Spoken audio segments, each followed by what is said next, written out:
guys, this is Chan here, and I am back with another YouTube video after like a month or something. Yay! I am really sorry, I haven't like not updated anything since my last video. I've just been like so busy with like school and assignments and tests and stuff. My god, you know how school is. So yeah, but right now I don't have much assignments and tests. I only have one assignment to do left, so yeah, I got more free time and hopefully I can do more videos. Okay, so what I have here is another contest entry for another contest on DeviantART, and this one is hosted by Girutea.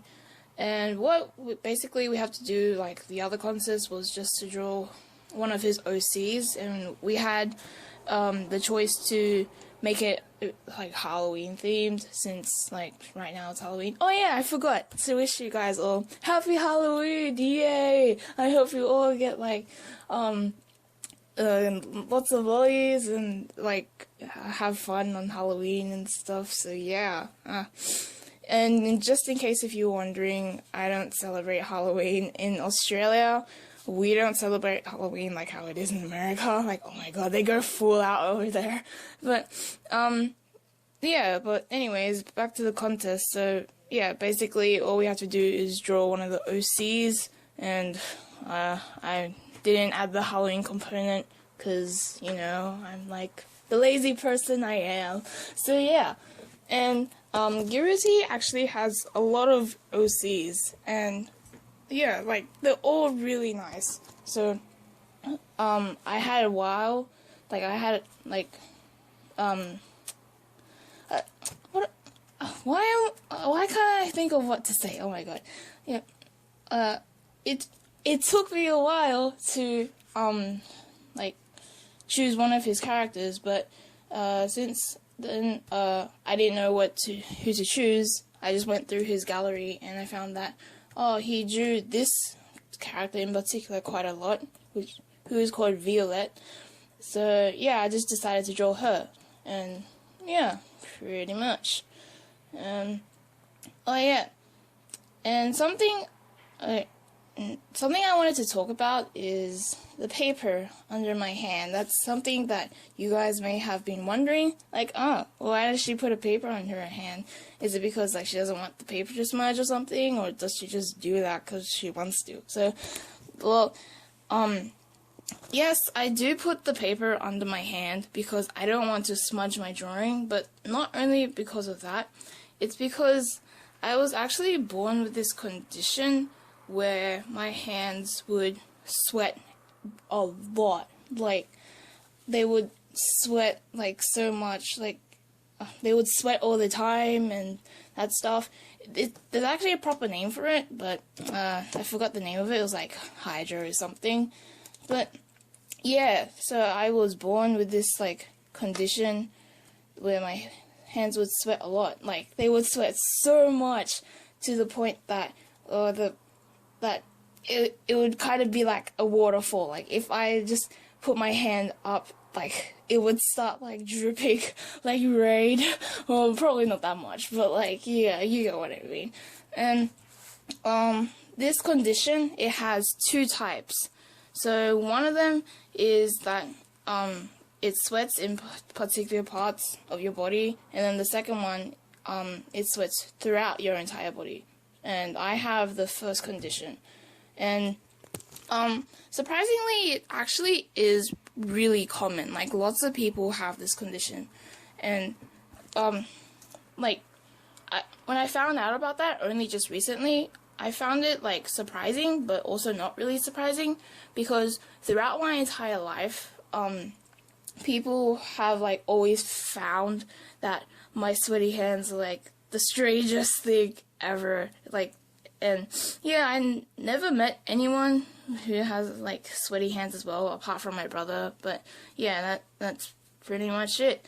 And but I also didn't find it surprising because like this is like the whole world I'm talking about right here. So obviously there's going to be a lot of other people with the same condition, but it's just that in my small world and like throughout my entire life, I didn't meet anyone else with the same condition. So yeah, and the way how I'm talking about it, it probably sounds pretty horrific, but it actually isn't. It actually has its disadvantages and also advantages because, well, first of all, disadvantages, obviously, like, it's inconvenient and, like, it makes you, like, sweat all the time and stuff. Like, I don't know why, it just sweats at random times. Like, sometimes it doesn't, other times it does, and, yeah, but, it can sweat at good times and bad times.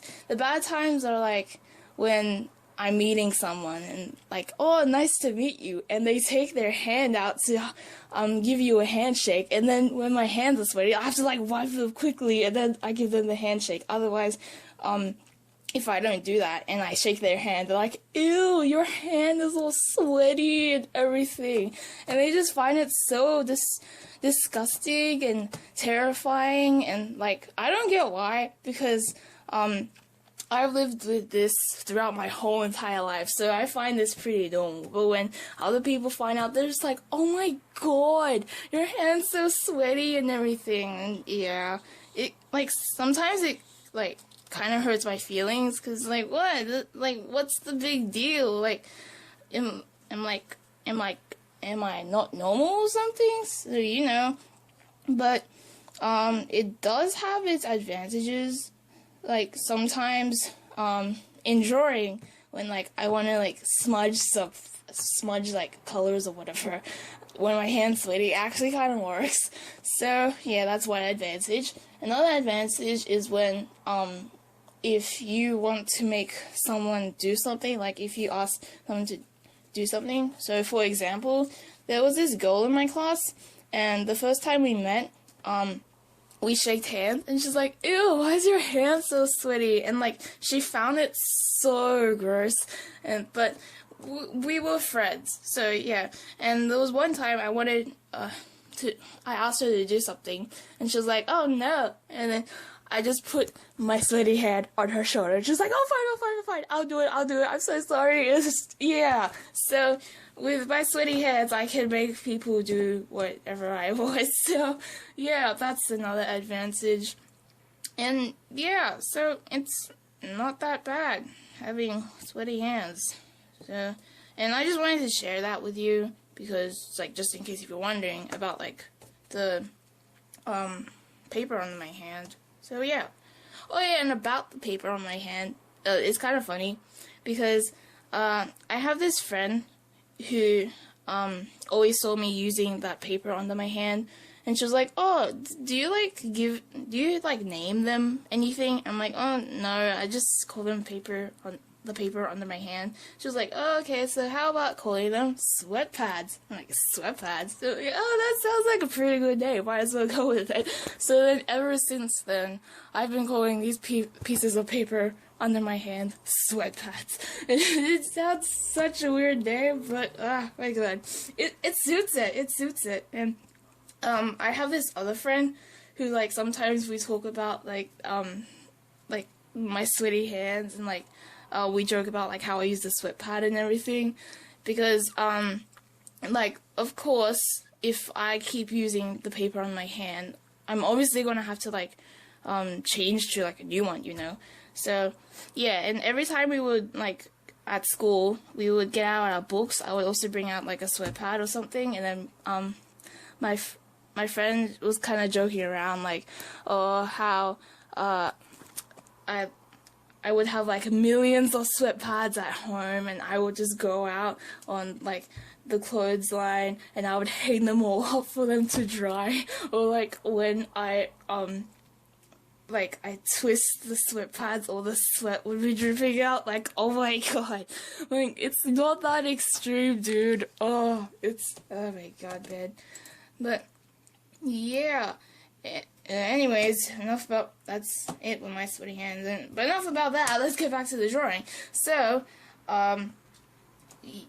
Right now, over here, I am coloring her clothes, and just then I finished coloring her hair, and I actually have to say, I am pretty, like, glad with how the hair came out. Like, it looks so good. Oh my god.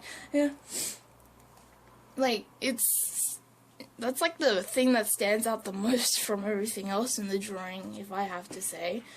So, but the thing I realized is that my hair coloring, it's so detailed compared to everything else. Like, I think my skin coloring is okay, but I think the thing that needs to be worked on the most is, the clothing that I color. Because sometimes the clothing can be just, like, really flat, and, like, usually clothing is not like that. It would usually have, like, folds and, like, ruffles and everything, you know. But then, even though I've been drawing for such a long time, I still cannot get the hang of it. Like, sometimes, I know, like, I would have, like, a crease in, like, some areas, but, I just feel like it's not detailed or, like, realistic enough. Like, compared to my hair, like, oh my god, bro, the hair is like, but, yeah. So, well, I hope I can improve on that. I'm not really sure how, though. I mean, I guess, like, because, how do I explain this? Well, maybe I could start off with just using references of clothes and just copying them, but when it gets to the point that I have to draw these clothes on my own, then that's gonna be hard. Like, oh, where do I put these ruffles and, like, these folds, you know? Where do I put the shadowing? And just, yeah, all that kind of stuff. So, yeah, and that's it. And that's it, with, crap! Sorry, don't mind me. I just did something wrong with the recording. You heard nothing. So, anyways, yeah, sorry about the lighting. It kind of, like, changes halfway through the video. Because, I have been working on this drawing for over a few weeks. So, yeah, you're gonna, like, see some changes in the video. Like, sometimes, the coloring would be skipped. And, like, you would already be see coloring done and everything through, like, the transitions. But, yeah, and since you can tell I'm drawing at night by the yellow lighting, so yeah, surprisingly, it still does look okay. It's not as great as natural lighting, but the yellow light still kind of works. It's still pretty good. But just a tip, if you're going to take photos of your drawings, take them with natural sunlight, because it looks the best in natural sunlight. I am telling you, it looks the best if you use natural lighting. If you use, like, light from a light bulb or something, then it's not gonna look as great. Natural sunlight, I'm telling you, natural sunlight's the #1 thing. And yeah, well, here's the completed drawing, and thank you for watching. I hope you enjoyed watching this video. Please like, comment, and subscribe. See ya!